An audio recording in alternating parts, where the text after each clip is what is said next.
मैं फैसले सही नहीं लेता बल्कि अपने लिए फैसले को सही साबित करता हूं। यह बोल है भारत के रत्न रतन नवल टाटा के, जिनका प्रभाव जबरदस्त रहा। खासकर भारत के आम लोगों पर रतन टाटा का जादू सिर चढ़कर बोलता था। लेकिन आज दुनिया के कोने कोने में उनके चाहने वाले गमगीन हैं, क्योंकि अब हमारे बीच हमारे चहीते रतन टाटा नहीं रहे। उनके निधन के बाद से पूरे देश में शायद ही ऐसा कोई व्यक्ति होगा जो रतन टाटा के जाने से दुखी न होगा। कुछ मीडिया रिपोर्ट्स के हवाले से यह खबर है कि उनकी मौत बुधवार शाम को ही मुंबई के ब्रीच कैंडी अस्पताल में हो गई थी। लेकिन टाटा के निधन की खबर को देर रात सामने लाया गया ताकि देश में अफरा तफरी का माहौल ना बने। आज के इस रिपोर्ट में मैं आपके साथ कुछ निजी जानकारी भी साझा करना चाहूंगा। दरअसल मैं यह नहीं जानता कि रतन टाटा आपके लिए क्या मायने रखते हैं, लेकिन मेरे जीवन की वास्तविकता यही है कि रतन टाटा मेरे अन्नदाता भी रहे हैं। जी हां, मेरा जन्म टाटा नगर में हुआ है। इस शहर को जमशेदपुर के नाम से भी जाना जाता है। इस शहर को टाटा समूह ने बसाया था। मेरे पिता टाटा समूह में कार्यरत थे। इतना ही नहीं, कुछ समय के लिए मैंने भी टाटा समूह की एक कंपनी में सेवा दी है। रतन टाटा इस शहर में अक्सर आया करते थे और कई बार मेरी उनके साथ आमने सामने की मुलाकात भी हुई है। रतन टाटा यह नाम केवल बिजनेस जगत में ही नहीं बल्कि दरियादिली के मामले में भी काफी बड़ा है। दरियादिली के मामले में रतन टाटा को एक मिसाल माना जाता था। रतन टाटा का जन्म 28 दिसंबर 1937 को मुंबई में हुआ था और मुंबई में ही उन्होंने आखिरी सांस ली। साल 1991 से लेकर 2012 तक उन्होंने टाटा समूह के चेयरमैन का पदभार भी संभाला। रतन टाटा के जीवन से जुड़ी ऐसी कई सारी कहानियां हैं जो कि मैं आपके साथ साझा करना चाहता हूं, लेकिन कौन सी कहानी आपके साथ साझा करूं, कौन सी छोड़ूं, इस बात के असमंजस में हूं। सबसे पहले तो मैं आपको बता दूं कि रतन टाटा नवल टाटा और सुनी कमिसारिट के बेटे थे। जब वे 10 साल के थे तो उसी समय अपने माता पिता से अलग हो गए थे, क्योंकि उनके पिता ने दूसरी शादी सिमोना से कर ली थी। उसके बाद उन्हें जे.एन. पेटिट पारसी अनाथालय के माध्यम से उनकी दादी नवाज बाई टाटा ने औपचारिक रूप से गोद ले लिया। उनका पालन पोषण उनके सौतेले भाई नोएल टाटा के साथ हुआ, जो कि नवल टाटा और सिमोना के बेटे थे। यह पालन पोषण उनकी दादी ने किया। जाहिर है कि रतन टाटा के बचपन से ही उनके परिवार के साथ कई सारे मनभेद और मतभेद रहे, लेकिन उन्होंने इन बातों को कभी सामने नहीं आने दिया। हालांकि अपने पिता के साथ अपने मतभेद के बारे में उन्होंने एक साक्षात्कार में जरूर कहा था।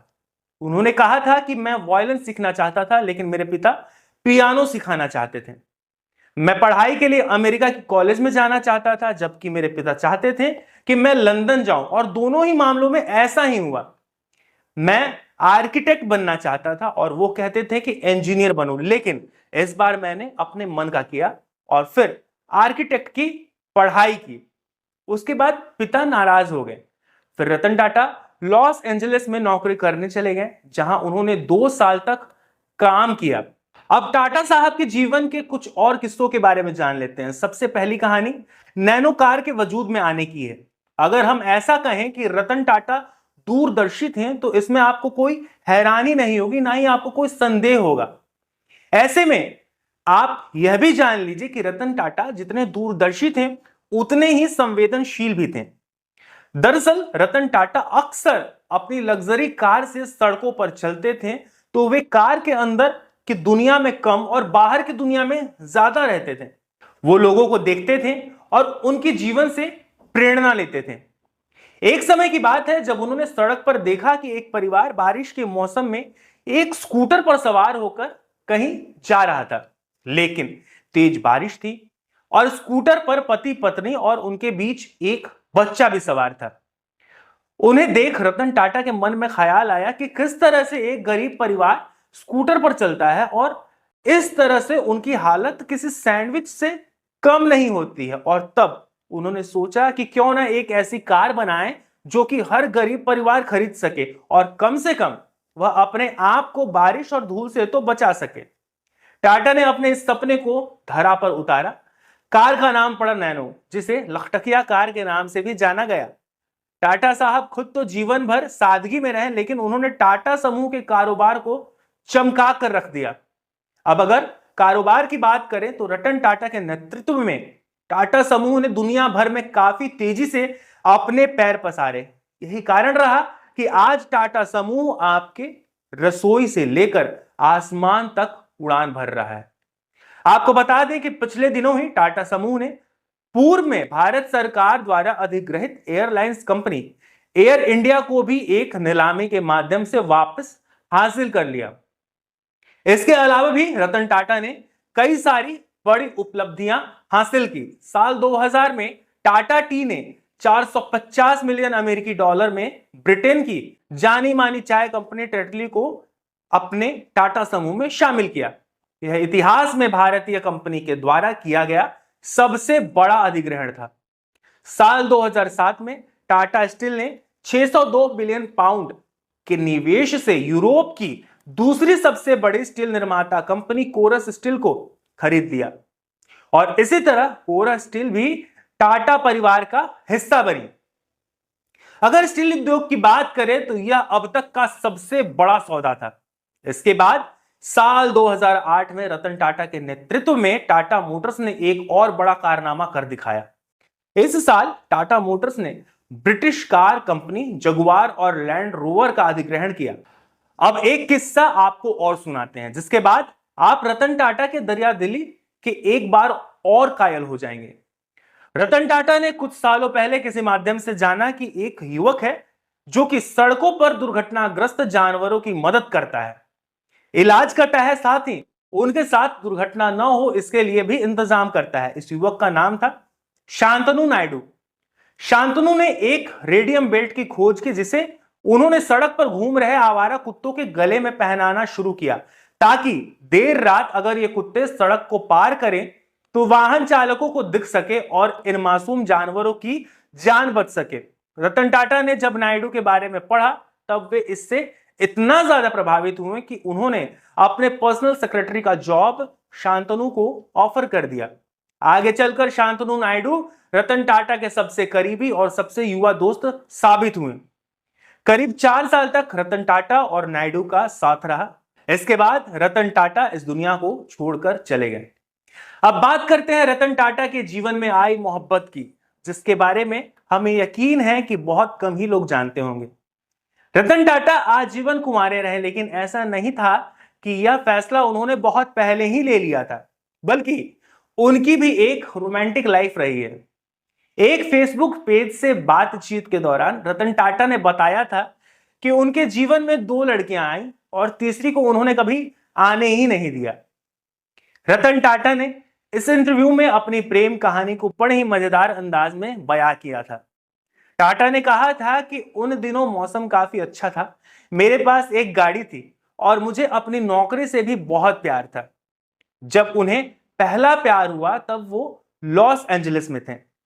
रतन टाटा ने बताया कि वह उस लड़की से शादी करने ही वाले थे कि उनकी दादी की तबीयत बिगड़ गई और उन्हें वापस भारत लौटना पड़ा। टाटा साहब को तब ऐसा लगा कि जिस लड़की से वे बेइंतहा मोहब्बत करते हैं वो भी उनके साथ भारत चलेगी, मगर ये हो न सका और आलम ये रहा कि दोनों यहीं से एक दूसरे से जुदा हो गए। दरअसल लड़की के माता पिता 1962 में हुए भारत चीन के बीच युद्ध के कारण लड़की को भारत भेजने के लिए तैयार नहीं थे। यहां इस इंटरव्यू में टाटा साहब ने यह कहीं नहीं कहा है कि लड़की किस देश की थी, लेकिन इशारों इशारों में आप समझ सकते हैं कि जब प्यार लॉस एंजलिस में हुआ तो बात भारत चीन युद्ध की क्यों हो रही है। तो ऐसा मालूम पड़ता है कि रतन टाटा को पहला प्यार चीन की लड़की से हुआ था, लेकिन यह रिश्ता यहीं टूट गया। रतन टाटा की दूसरी प्रेम कहानी के बारे में करीब करीब काफी लोग जानते हैं। भारतीय फिल्म अभिनेत्री सिमी ग्रेवाल से रतन टाटा की डेट की खबरें 80 के दशक में काफी सुर्खियों में रही थी। हालांकि रतन टाटा ने कभी इसके बारे में बात नहीं किया, लेकिन सिमी ग्रेवाल ने इसके बारे में खुलकर बात की। एक बार रतन टाटा सिमी ग्रेवाल के टॉक शो में भी पहुंचे। इस दौरान टाटा साहब से सिमी ग्रेवाल ने शादी के बारे में सवाल किया तो उन्होंने जवाब में कहा कि उनकी शादी कई बार होते होते रह गई। वे कई बार परिवार न होने के कारण अकेला भी महसूस करते हैं। इस पर सिमी गरेवाल ने कहा कि अभी देर नहीं हुई है। हाजिर जवाब रतन टाटा ने भी इस पर पलट कर कह दिया कि देर कभी नहीं होती। हालांकि इन दोनों की शादी भी नहीं हो सकी।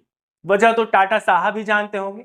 मैंने पहले ही कहा था कि कहानियां बहुत हैं टाटा साहब की, लेकिन वक्त कम पड़ जाते हैं, किस्से खत्म नहीं होते। मौजूदा समय में टाटा समूह का दायित्व एन चंद्रशेखरन के हाथों में है। रतन टाटा तो आज हमारे बीच नहीं रहे, लेकिन उनकी यादें, उनके आदर्श जरूर हमारे साथ हैं और आगे भी रहेंगे। तो आज के इस रिपोर्ट में बस इतना ही। अब मुझे दीजिए इजाजत। जाते जाते मेरा यानी मृत्युंजय का आप सभी को नमस्कार। खुश रहें, स्वस्थ रहें।